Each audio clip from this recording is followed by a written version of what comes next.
Hello students, today we discuss about the second paper of BSc third year, solid state and nuclear physics. तो solid state and nuclear physics में content क्या है ये हम लोग explain करेंगे introduction. तो इसमें पेपर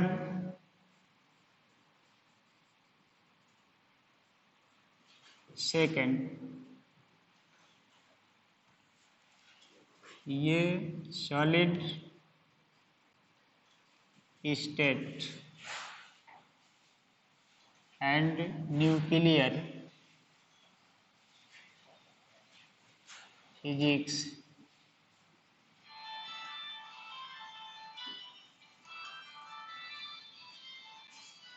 ये पेपर है जिसमें 2 यूनिट सॉलिड स्टेट है और 2 यूनिट न्यूक्लियर फिजिक्स है, दोनों को मिला दिया गया है इसमें।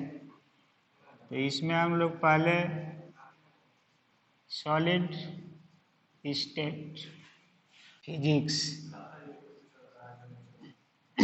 पढ़ेंगे, इसके बाद न्यूक्लियर फिजिक्स 2 यूनिट है ये और 2 यूनिट ये है। तो सॉलिड स्टेट फिजिक्स को पहले एक्सप्लेन करेंगे, उसके बाद न्यूक्लियर आएगा। इसमें सॉलिड स्टेट, सॉलिड का नाम सब लोग सुने हैं, जैसे एक नाम आप लोग पढ़ते आए हैं मैटर और प्लस एनर्जी, इसी दोनों से बना है आपका नेचुरल सिस्टम यूनिवर्स। इसमें 2 ही चीज़ ही है, मैटर एंड एनर्जी। मैटर में आप लोग पढ़ते हैं कि कई स्टेट्स हैं, कल बताया गया था, कुछ एक्सप्लेन किया गया था। तो इसमें देखिए जैसे मैटर है तो सॉलिड्स है, लिक्विड्स है, जिसको पढ़ते पढ़ते सभी लोग बुजुर्ग हो गए हैं, गैसेज हैं। इसी तरह प्लाज्मा है, 4th state of matter. 5th state है बोस-आइंस्टीन कंडेंसेशन।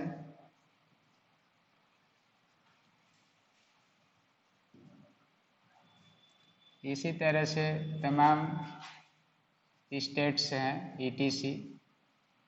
तो वर्तमान में ये 23 स्टेट मैटर के खोजे गए हैं, जिसमें से 2-4 का नाम आप लोग सुनते हैं। तो ये स्टेट्स हैं, इसमें से हम लोग सॉलिड्स के बारे में बहुत दिन से पढ़ते आए हैं, इसी से बना है सॉलिड स्टेट फिजिक्स। तो सॉलिड होता है जिसका शेप एंड साइज कह सकते हैं कि फिक्स रहता है, shape and size are fixed होता है। ये रिजिड होते हैं और इनका वेल स्ट्रक्चर एक होता है, किसी न किसी रूप में ये रहेंगे। तो ऐसे मटेरियल्स को आप लोग क्या कहते हैं, जो मैटर है जिसका साइज और शेप फिक्स कर दिया जाए, यह फिक्स ऑलरेडी है, तो उसका नाम होता है सॉलिड्स। सॉलिड्स के कैरेक्टरिस्टिक्स को समझने के लिए, यानी सॉलिड स्टेट ठोस अवस्था को जानने के लिए जो फिजिक्स की ब्रांच बनाई गई है, उसी को कहा जाता है सॉलिड स्टेट फिजिक्स। तो यहाँ से इसका स्टडी जो होगा वही बनेगा सॉलिड स्टेट फिजिक्स। तो इस सॉलिड स्टेट फिजिक्स की स्टार्टिंग करेंगे हम लोग, कुछ टर्म्स नोट करते हुए आगे बढ़ेंगे इसमें। तो ये टर्म हम लोग एक्सप्लेन कर रहे हैं, मैटर एंड इट्स एनर्जी। तो मैटर है, एनर्जी है, इसी से पूरी दुनिया बनी है, या इसी से पूरी दुनिया चल रही है, ये भी कह सकते हैं। आप और हम भी इसी से बने हैं। सेल्फ चल रहा है तो हमारे पास एनर्जी है, हमारे पास शरीर का एक ढांचा है, स्ट्रक्चर है, मैटर है, स्थूल अवस्था है, और हमारे पास सोचने समझने की क्षमता है, कार्य करने की क्षमता है, सेल्फ ट्रांसफ़र होने की क्षमता है, एनर्जी भी है। तो यूनिवर्स में हम कहीं भी अपने क्षमता के अनुसार जा सकते हैं। अगर मून पर जा रहे हैं तो क्षमता पहले नहीं था, अब क्षमता बना करके मैटर और एनर्जी को कनेक्ट करके हम उड़ रहे हैं, जा रहे हैं कहीं भी। फिर भी अभी हर जगह नहीं पहुंच पा रहे हैं यूनिवर्स में, तो कब तक कहाँ तक पहुंचेंगे ये भविष्य तय करेगा। तो इसमें हम लोगों को सॉलिड्स, तो साइंस एंड टेक्नोलॉजी में देखिए जो सॉलिड स्टेट फिजिक्स होता है, सॉलिड स्टेट फिजिक्स एक ब्रांच है फिजिक्स का जिसमें हम लोग स्टडी करते हैं अबाउट सॉलिड्स। सॉलिड से ही सभी हार्डवेयर बने हैं, कंप्यूटर हो, इंटरनेट हो, मोबाइल हो, सर्किट हो, इलेक्ट्रॉनिक एलिमेंट्स हो। तो इसका नेचर क्या होगा? सॉलिड कई तरह से है। सॉलिड में है कि कुछ कंडक्टर है, कुछ इंसुलेटर भी है, कुछ सुपर कंडक्टर है, तो कुछ बैड कंडक्टर है। सब तरह के कैरेक्टरिस्टिक्स वाले सॉलिड्स हैं और इनका एप्लीकेशन किया जाता है। जैसे ये बोर्ड बना है तो ये नेचुरल सिस्टम से ऐसे हूबहू नहीं मिला है, इसको मैन मेड लिया गया है और बनाया गया है। इसको बनाने में जो सनमाइका लगा है, प्लाई लगा है, ये बनाया गया है, एक शेप दिया गया है मैटर का। तो सॉलिड को आर्टिफिशियल ढंग से भी डिजाइन करते हैं, जिसका जो इंजीनियरिंग होता है क्रिस्टलोग्राफी कहलाता है। और उसमें किसी सॉलिड्स का डिजाइन कैसे करना है, किसी क्रिस्टल को कैसे बनाना है, मैग्नेट कैसे बन रहा है। अगर इस शेप में आप मैग्नेट लेते हैं तो इसमें एन है और एस है, कौन कौन से मटेरियल मिलाए गए हैं कि ये मैग्नेट की तरह से व्यवहार कर रहा है। अगर कोई कंडक्टर है तो उसमें क्या क्या मिलाया गया है, या हूबहू हम लोग सिल्वर का यूज करते हैं, कापर का यूज करते हैं। लेकिन उसमें भी देखते हैं कि अलग अलग कंपनी का वायर अलग अलग कैरेक्टरिस्टिक्स का होता है, कोई सस्ता होता है, कोई महंगा होता है, कितना परसेंट कापर है, कितना परसेंट एल्युमिनियम है, ये सब चीज़ें उसमें आती है। तो यहाँ पर सॉलिड का कैरेक्टरिस्टिक्स भी बहुत है, मटेरियल साइंस के नाम से जाना जाता है। तो हम लोग सॉलिड स्टेट फिजिक्स को डिफाइन करते हैं ऐसे, देखिए solid state physics, solid state physics is a branch of physics, या साइंस कह सकते हैं, branch of science in which we study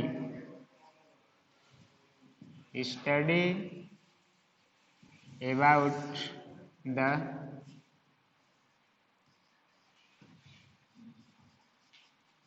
different characteristics of solids, different characteristics of solids like, देखिए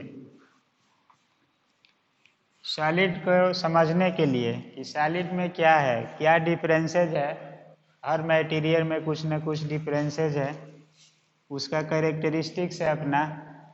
तो एनर्जी का फंक्शन कैसे दे सकता है या नहीं दे सकता है, सबका मैटर में स्टडी करके आप दुनिया को बना रहे हैं, देख रहे हैं कि कैसे कौन सा फंक्शन हो रहा है, कौन सा मैटर किस कार्य के लिए सूटेबल है। साइंटिस्ट यही खोजते हैं अपना स्वार्थ पूरा करने के लिए, दुनिया का काम चलाने के लिए, कि कौन सा मैटर किस काम के लिए उपयुक्त है। आप डायरेक्ट इसको नहीं पहचान सकते हैं, आपके पास कुछ साइंटिफिक सोर्स चाहिए, कंसेप्ट चाहिए कि कौन सा कैसा है। जैसे आप शुरू में पढ़ते हैं कि पीरियाडिक टेबल है, तो पीरियाडिक टेबल में बहुत लोग रिसर्च करके मैटर को अरेंज करने का कोशिश किए हैं कि आप इस अरेंजमेंट को समझ लेते हैं तो आपको भटकना नहीं पड़ेगा, बहुत कुछ सीख जाएंगे। तो उसी तरह से सॉलिड को समझने के लिए जो कंसेप्ट बनाया गया है उसमें एक नाम आता है क्रिस्टेलोग्राफी, क्रिस्टेलोग्राफी, क्रिस्टल कैसे बने हुए हैं सॉलिड्स के। दूसरा है जैसे सॉलिड से सब कुछ बनता है, तो मैग्नेटाइजेशन ऑफ सॉलिड क्या है। तो इसी में एक नाम आप लोग सुनते हैं, मैग्नेटाइजेशन ऑफ सॉलिड्स। जैसे डायामैग्नेट, पैरामैग्नेट, फेरोमैग्नेट पढ़ते हैं, इलेक्ट्रोमैग्नेट पढ़ते हैं, सोलेनाइड, टोराइड, तो सभी सॉलिड से ही बने हैं। तो उनमें मैग्नेटाइजेशन का कंसेप्ट कहाँ से आता है, ये भी पढ़ा जाता है सॉलिड्स में, क्योंकि बिना मैग्नेट का कोई टेक्नोलॉजी आज कम्युनिकेशन सिस्टम या जो भी है नहीं चल पाएगी। और जो प्रकृति से मैग्नेट मिलता है वो इतना सफिशिएंट नहीं है कि आपके रिक्वायरमेंट को पूरा कर दें। इसकी ज़रूरत है कि आज मैन मेड मैग्नेट होना चाहिए आपके पास, तभी फंक्शन को आप ऑपरेट कर सकते हैं। तो इस फील्ड में भी बहुत सारे रिसर्च हुए हैं कि सॉलिड्स का मैग्नेटाइजेशन कंसेप्ट क्या है, ये भी पढ़ते हैं हम लोग। इसी तरह से मैटीरियल साइंस, एक नाम सुनते हैं आप लोग कि मैटीरियल साइंस से भी बीटेक करते हैं, एमटेक करते हैं। तो मैटीरियल साइंस क्या है, जिसमें मैटर के बारे में ही हम लोग, डिफरेंट मैटर का कैरेक्टरिस्टिक्स क्या है, कितना मैटर का कैरेक्टरिस्टिक्स अब तक हम लोग जान चुके हैं, कितना पर रिसर्च हो रहा है कि इसका कैरेक्टरिस्टिक्स क्या होगा, किसके बारे में कुछ प्रॉपर्टीज खोज ली गई है और कैसे अप्लाई किया जाता है, मैटीरियल साइंस में पढ़ते हैं। बीटेक एमटेक भी करते हैं, बीएससी एमएससी भी करते हैं, अलग से भी पढ़ते हैं। कंपनी अपना प्रोजेक्ट बनाती है, रिसर्च करवाती है, तो बहुत पढ़ने का सोर्सेज कई है। तो किसी न किसी मेथड में ये सब आजकल पहले से ही हम लोग पढ़ते आ रहे हैं, अभी भी इस पर काम करना है। इसी तरह से आप नाम सुनते हैं जैसे सेमीकंडक्टर, ये भी एक नया रिवॉल्यूशन है साइंस एंड टेक्नोलॉजी का, ये कैसे काम कर रहा है। इसी तरह से सुपर कंडक्टर, ये भी एक नया इनोवेशंस है।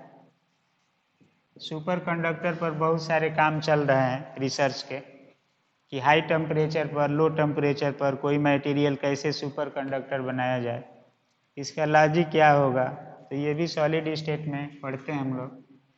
जो रिसर्च के टॉपिक्स हैं, सेमीकंडक्टर में तो बहुत कुछ फाइंड कर लिया गया, इलेक्ट्रॉनिक इंजीनियरिंग, इलेक्ट्रॉनिक ऑपरेटर्स, इसका रिलेशन ऑप्टो इलेक्ट्रॉनिक्स। तो इसमें एक आपका अप्रोच बहुत अधिक दूरी तक जा चुका है, काम करते हैं आप, घर में इसका यूज करते हैं डेली, लेकिन सुपर कंडक्टर का यूज डेली नहीं करते।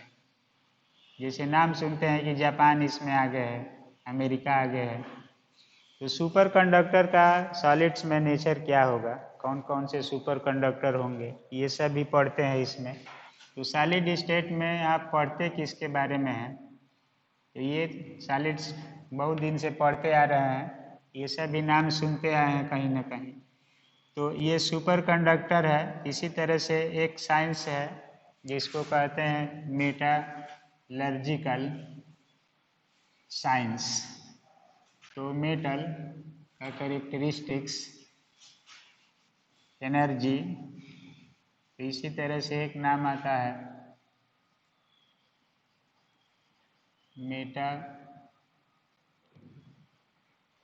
मेटालर्जिकल साइंस, ये भी है।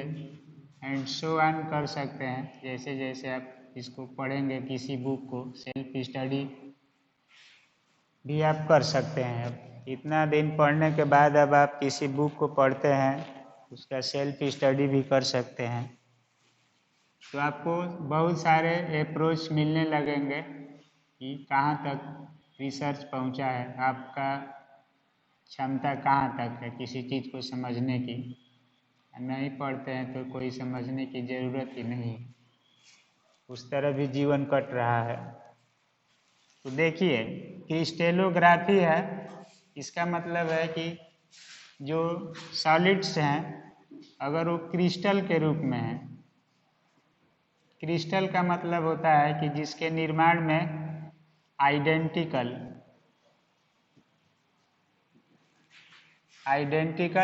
पार्टिकल्स हो, आइडेंटिकल हो, उसमें रिपीटेड पीरियाडिक, रिपीटिशन ऐसे हो कि पीरियाडिक हो। तो इसमें आप लेते हैं किसी भी चीज़ को, जैसे डायमंड का क्रिस्टल है तो डायमंड के एटम आइडेंटिकल होंगे,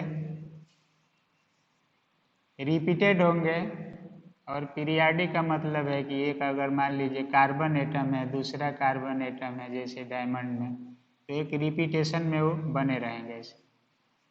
एक प्लस आ रहा है तो दूसरा भी प्लस आएगा कुछ देर बाद, फिर माइनस है तो माइनस आएगा, प्लस आर्डर में वो बने रहेंगे, रिपीट करेंगे। अगर ये ओरिजिनल डायमंड का टुकड़ा है कोई, तो उसका क्रिस्टल होगा, उसमें सभी चीज़ें समान रूप से पीरियाडिक आर्डर में आइडेंटिकल नेचर में बनी रहेगी। लेकिन अगर इस डायमंड में थोड़ा सा कोई दूसरा मटेरियल मिला करके डुप्लीकेट बनाकर बेचा जाए, तो अब इसमें देखिए प्योर डायमंड है तो इस पर रिसर्च किया जाएगा, इस ऑप्टिकल इंस्ट्रूमेंट से कोई डिजाइन इस पर लिया जाए या इसका इमेज लिया जाए, तो पैरेलल अरेंजमेंट है, एक समान है, तो एक समान ऑप्टिकल इमेज इसका मिलेगा। अब कोई मिलावटी चीज़ इसमें मिला दिया जाए कि आर्डर को चेंज कर दिया जाए, आइडेंटिफाई को हम लोग डिस्टर्ब कर दें और कोई मिक्सचर मिला दें इसमें, तो कैसे पहचान में आ जाएगा कि इसमें डुप्लीकेसी किया गया है। तो साइंस एंड टेक्नोलॉजी में आप लोग ये भी पढ़ते हैं कि कोई शुद्ध चीज़ है तो उसका भी मेजरमेंट करते हैं, अशुद्ध है तो उसको भी मेजर करके पकड़ते हैं कि ये गलत हुआ है इसमें, तो आइडेंटिफिकेशन होगा। जैसे मान लीजिए लिक्विड है, दूध है आपका, तो दूध प्योर है तो उसका एक लक्षण होगा, उसके मालिक्यूल सभी आइडेंटिकल होंगे, कोई उसमें डुप्लीकेसी नहीं होगी, तो उसके एटम मालिक्यूल्स आयंस जो होंगे वो आइडेंटिकल होंगे, रिपीटेड होंगे, तभी उनका स्ट्रक्चर आपको दिखाई दे रहा है। अगर उसमें पानी मिला देते हैं तो अब जो पानी की मात्रा है उसमें H2O, अब इसके मालिक्यूल्स अलग हो जाएंगे, और ये इलेक्ट्रोमीटर से आप उसको चेक करते हैं तो पकड़ में आने लगेगा कि उसमें क्या क्या किया गया है। तो इसके मालिक्यूल्स आइडेंटिकल दूध में नहीं हो पाएंगे, अलग हो जाएंगे। तो उसी तरह से आप लोग पढ़ते हैं कि सोना में लोहा मिला करके बेच देते हैं सोना, चांदी में एल्युमिनियम मिला करके बेच देंगे, काम हो जाएगा। तो ये सारी चीज़ें हैं कि आइडेंटिकल अगर किसी मटेरियल में प्रॉपर्टी पाई जाती है तो उसी को हम लोग क्या कहते हैं, क्रिस्टल। जैसे क्वार्ट्ज क्रिस्टल का नाम सुनते हैं आप लोग, कैल्साइट क्रिस्टल का नाम सुनते हैं, टोपाज सुनते हैं, टूरमेलिन, तो ये सब की प्रजातियां ऐसी है कि क्वार्ज में प्योर क्वार्ज के ही एटम आयंस मालिक्यूल्स होंगे, जिसको क्रिस्टेलोग्राफी में कह दिया जाता है लैटिस पॉइंट या लैटिस, एक नाम आता है लैटिस। लैटिस का मीनिंग है कि आयंस का ग्रुप होगा, एटम का ग्रुप ले सकते हैं, मालिक्यूल का ले सकते हैं, तो ये सब नाम आते हैं सॉलिड स्टेट का।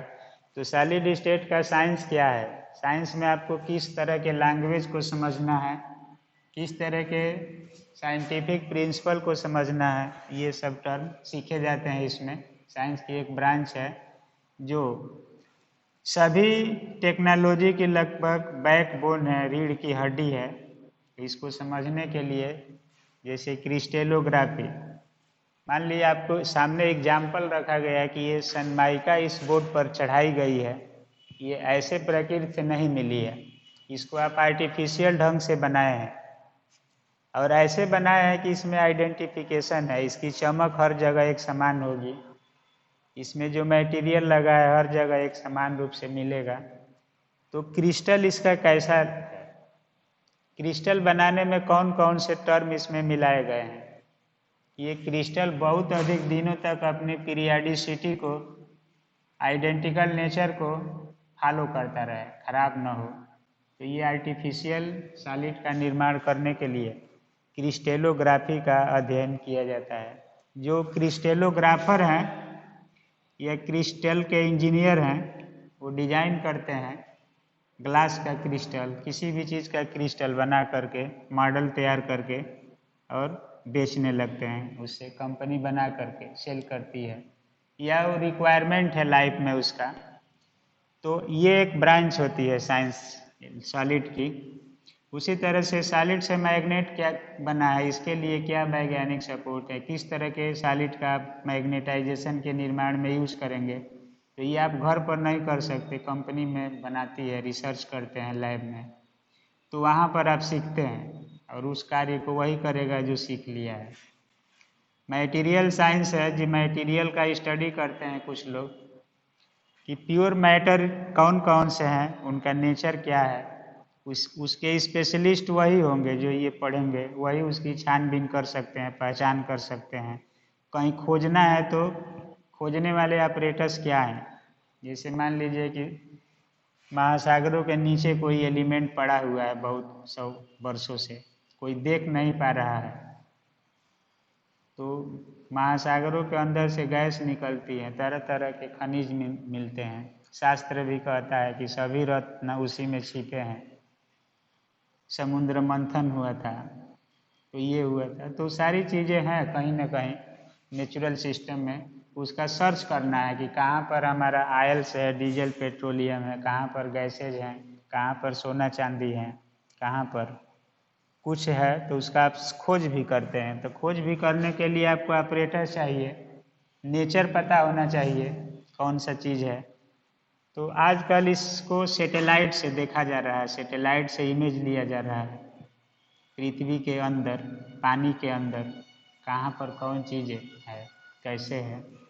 तो ये सब साइंस की चीज़ें हैं। इसमें आपको तो थोड़ा सा सिलेबस दिया गया है। क्रिस्टेलोग्राफी एक यूनिट है और एक यूनिट में 3 इलेक्ट्रॉन थियरीज है, हॉल इफेक्ट है, फर्मी का इफेक्ट है, डूट लैरेंज थियरी है, आइंस्टीन का कैपेसिटी रिलेशन है। तो बहुत सारे टर्म्स नहीं दिए गए हैं, थोड़ा सा दिया गया है 2 यूनिट में।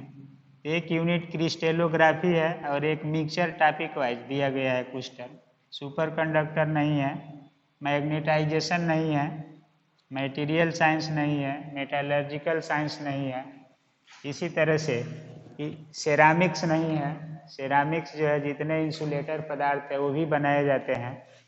जैसे आप बिजली का वायर देखते हैं, तो बिजली का वायर है ये, इसमें करंट जा रही है, इसको सेफ्टी करने के लिए इसको कवर कर देते हैं प्लास्टिक से। तो ये प्लास्टिक कहाँ से आया है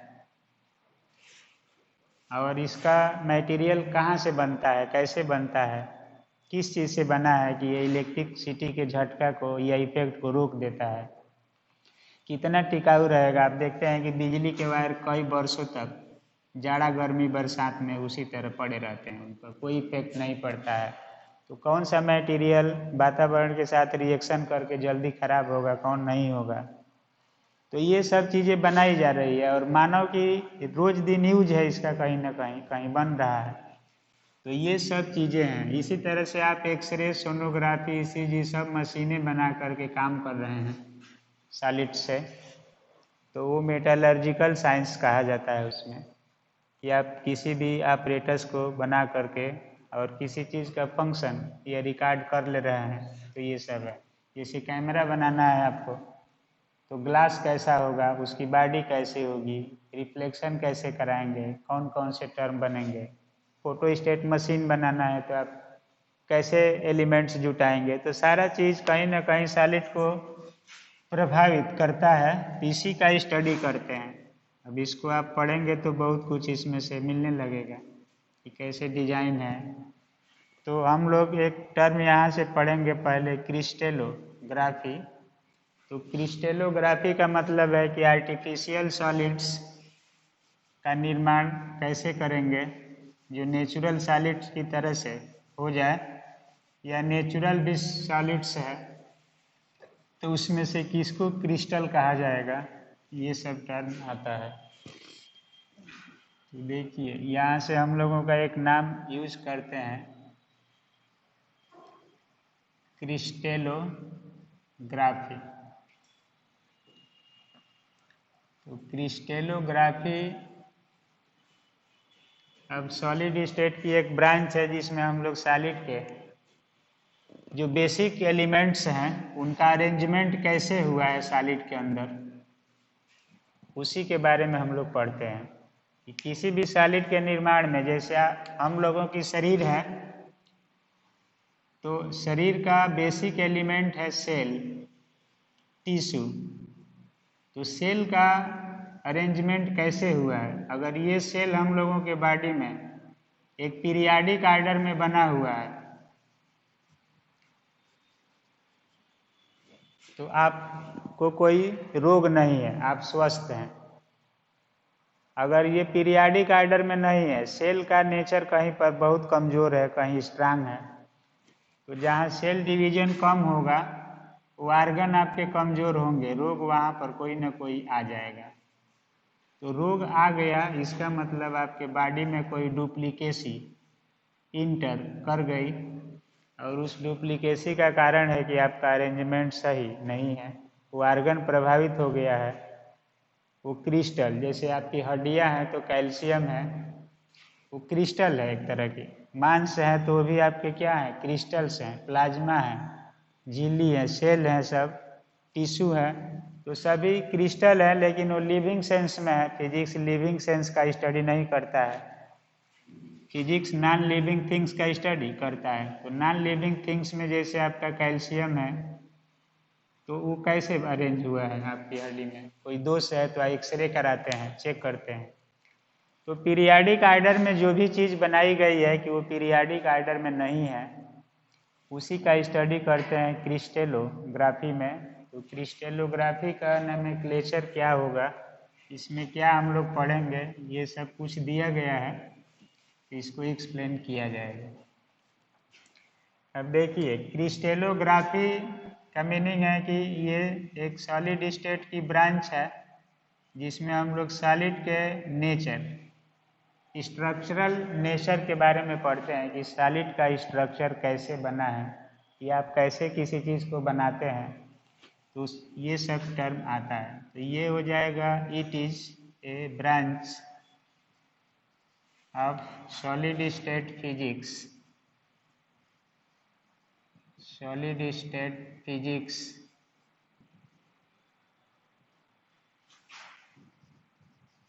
in which we study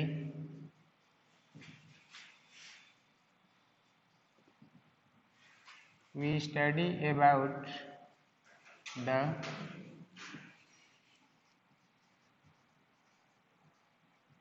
structural view of solids। Structural view इसमें हम लोग पढ़ते हैं सॉलिड्स का, कोई सॉलिड्स कैसे स्ट्रक्चर हुआ। अब देखिए इसमें आता है on the basis of crystallography,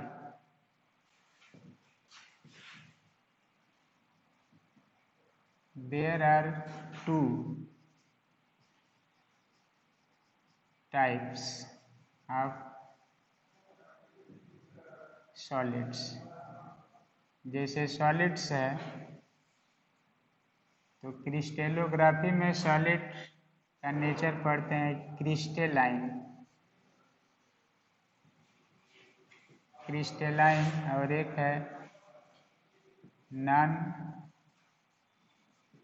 crystalline, इसको एमार्फस सॉलिड्स कहते हैं, या इसको हम लोग क्रिस्टल कहते हैं।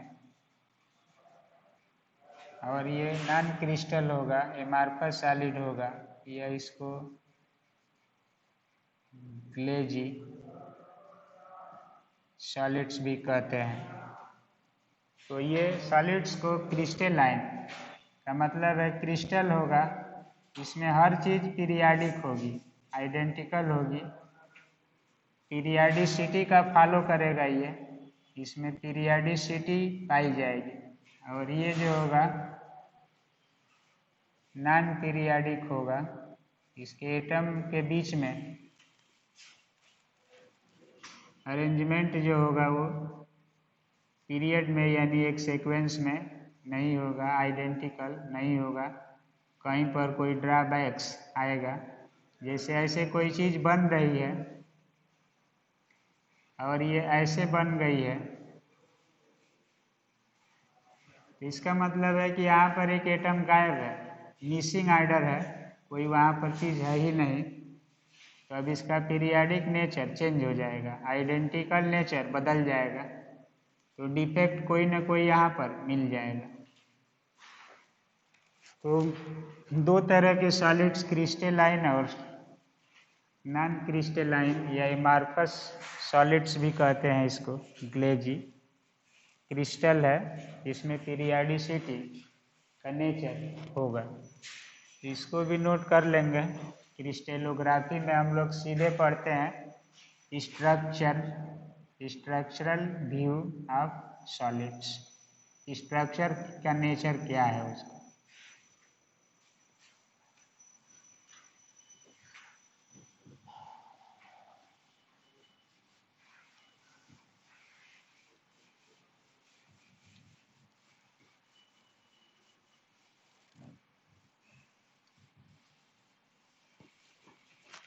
अब देखिए यहाँ पर हम लोग क्रिस्टलाइन जो सॉलिड्स होगा क्रिस्टल, नाम से ही स्पष्ट है कि इसमें क्या रहेगा, क्रिस्टल। और क्रिस्टल कोई भी होगा तो उसमें हर चीज़ें आइडेंटिकल होगी। तो इसका मीनिंग होता है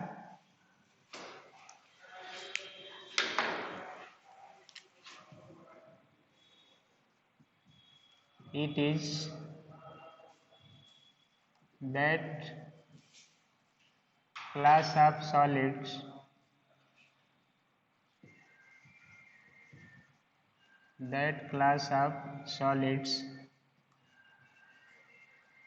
in which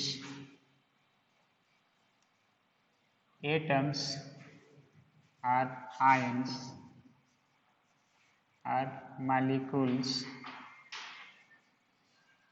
or lattice, lattice क्या होगा ये बताएंगे, lattice points are arranged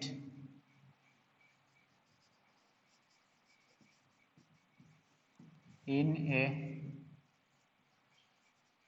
regular repeated periodic order, तो इसके कैरेक्टरिस्टिक्स में यही होगा कि जो भी जिस चीज़ से बना है, आयनिक क्रिस्टल है, एटॉमिक क्रिस्टल है, मॉलिक्यूलर क्रिस्टल है या आर्टिफिशियल क्रिस्टल है, कोई लैटिस पॉइंट से बना रहे हैं आप, तो इसका अरेंजमेंट जो होगा रेगुलर होगा, रिपीटेड होगा, पीरियाडिक होगा और आइडेंटिकल, कह सकते हैं कि उसका नेचर क्या होगा, आइडेंटिकल होगा। तो ये जो मॉलिक्यूल्स होंगे सभी अरेंज्ड होंगे in a regular repeated periodic order या आइडेंटिकल फॉर्म में रहेंगे ये। अब देखिए जैसे लाइक NaCl, सीजियम क्लोराइड, इसी तरह से डायमंड, रॉक साल्ट, इसी तरह से आप कोई भी क्रिस्टल ले सकते हैं, क्वार्ट्ज ETC और क्रिस्टलाइन,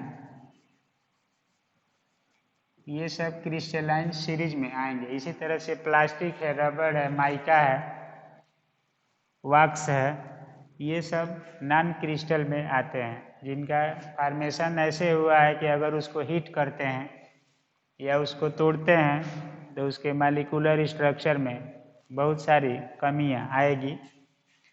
तो एमार्फस का मतलब होगा इसका अपोजिट, जिसका अरेंजमेंट इरेगुलर हो। इरेगुलर होगा तो रिपीटेड नहीं होगा। जैसे इसमें आप पढ़ते हैं कि Na है प्लस एक आयन, दूसरा होगा Cl माइनस, फिर Na प्लस, फिर Cl माइनस, फिर इसी तरह से प्लस। तो इसका मतलब है कि प्लस एक पीरियड के बाद अपना रिपीट कर रहा है इसे, तो रिपीटेड होगा ये।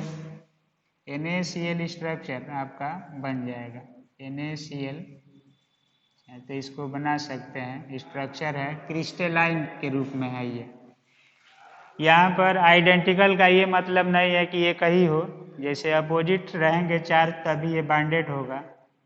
तो ये यहाँ पर आइडेंटिकल है, NaCl फिर NaCl, तो Na से आइडेंटिकल हो जाएगा, Cl से हो जाएगा। अब इस फॉर्मेशन को आगे बढ़ाते हैं, अब बीच में कार्बन ले लेते हैं, तब वहाँ पर क्या होगा, आइडेंटिफिकेशन आपका चेंज होगा, पीरियाडिक नेचर बदल जाएगा। जो सोडियम था या क्लोरीन का साइकिल था वो चेंज होने लगा, तो रिपीटिशन डिस्टर्ब हो गया। तो अब वो क्या बन जाएगा, एमार्फस सॉलिड्स या ग्लेजी या नॉन पीरियाडिक होगा। तो क्रिस्टलाइन का मतलब है कि जिसमें पीरियाडिसिटी हो, आइडेंटिफिकेशन हो, रेगुलर अरेंजमेंट हो, तो उस तरह के सॉलिड्स जहाँ भी आप देखते हैं मिलते हैं उसको कहा जाता है क्रिस्टलाइन। अगर क्रिस्टलाइन नहीं है तो दुनिया में जो भी चीज़ें हैं वो सीधे किस में चली जाएगी, अब नॉन क्रिस्टलाइन में चली जाएगी। तो इसको आप लोग लिख सकते हैं और ये बना लीजिएगा थोड़ा अच्छा से फिगर। एक NaCl का स्ट्रक्चर में ऐसे प्लस माइनस आयंस जुड़ते हैं, आयनिक बांड क्रिस्टल होता है ये। तो आप लोग क्रिस्टल का नाम सुनते हैं कि आयनिक होगा, एटॉमिक होगा, मॉलिक्यूलर होगा, तो ऐसे सब आयनिक बांड भी पढ़ना है आगे, इसको बताएंगे, कैलकुलेशन करके एनर्जी निकालना है, उसको आप लोग सॉल्व करेंगे। तो ये हो गया क्रिस्टलाइन। इसी तरह से एमार्फस सॉलिड्स है। तो एमार्फस सॉलिड्स का मतलब है कि जिसमें सब कुछ यही रहेगा, in which atom ions are molecules at lattice points are arranged in a irregular. अब यहाँ पर क्या शब्द जुड़ जाएगा, irregular, non repeated, aperiodic, मतलब पीरियाडिक का प्लूरल हो जाएगा ये, या अपोजिट हो जाएगा, aperiodic order, non identical form में रहेगा तो उसको कहा जाएगा एमार्फस सॉलिड्स। तो क्रिस्टलाइन के बाद क्या बन जाएगा, ये एमार्फस सॉलिड्स। और इसका जो एग्जाम्पल होगा, जैसे लाइक मान लीजिए कि आप लेते हैं, तो देखिए इसका एग्जाम्पल जैसे माइका है, अभ्रक जिसको कहते हैं, वॉक्स है, मोम कहते हैं, पीच, कोलतार जिसको कहते हैं, रबर, ये सब प्रजातियां ऐसी है कि इनमें पीरियाडिसिटी या रेगुलर आइडेंटिकल फॉर्म नहीं पाया जाता है किसी भी आर्डर में। ये जैसे आप एक पत्थर के टुकड़े को फैलाते हैं और एक रबड़ के टुकड़े को फैलाते हैं, तो रबड़ का टुकड़ा टेढ़ा मेढ़ा हो जाएगा, तुरंत आर्डर चेंज कर लेगा, यानी उसकी पीरियाडिसिटी तुरंत भंग होगी। और पत्थर का टुकड़ा है या डायमंड का टुकड़ा है तो उसकी जल्दी वो इधर उधर नहीं भागेगा, उसकी पीरियाडिसिटी स्ट्रांग है, आइडेंटिफिकेशन है, वो आपस में जुड़े हुए हैं बांड से। तो वहाँ पर इस तरह के जो पार्टिकल्स हैं इनको हम लोग क्या कहते हैं, ETC are amorphous solids. amorphous solids. तो ये इंट्रोडक्शन है आप लोगों के कोर्स में। Basically lattice, basis, unit cell, Miller indices, FCC, BCC, Bravais, lattice, इन सब का कैलकुलेशन पढ़ना है। एमॉर्फस सॉलिड्स ये हो जाएंगे। तो क्रिस्टेलोग्राफी के आधार पर सॉलिड्स को दो भाग में डिवाइड कर दिया गया है। ये दो ही भाग का अध्ययन करता है, क्रिस्टेलाइन और नॉन क्रिस्टेलाइन क्या होगा। इसी के आधार पर क्रिस्टल को समझाने का प्रयास इसमें किया जाता है, चाहे कोई भी क्रिस्टल हो। तो क्रिस्टेलोग्राफी में दो क्लास हुआ, क्रिस्टेलाइन और नॉन क्रिस्टेलाइन। इसी से हम लोग सॉलिड को समझते हैं, चाहे वो मैग्नेट हो, सेमीकंडक्टर हो, सुपर कंडक्टर हो, एक्सरे डिफ्रैक्शन मटेरियल हो, कुछ भी हो, इसी से आप इसको समझते हैं। तो इसका अप्रोच क्या है, कंसेप्ट क्या है, अब अगले लेक्चर में हम लोग पढ़ेंगे कि क्रिस्टेलोग्राफी का जो और टर्मिनोलॉजी है ये कौन कौन सी है। तो इस लेक्चर में इतना ही, टाइम भी हो गया है। अगले लेक्चर में हम लोग आगे पढ़ेंगे इसके। तब तक के लिए ओके, थैंक यू।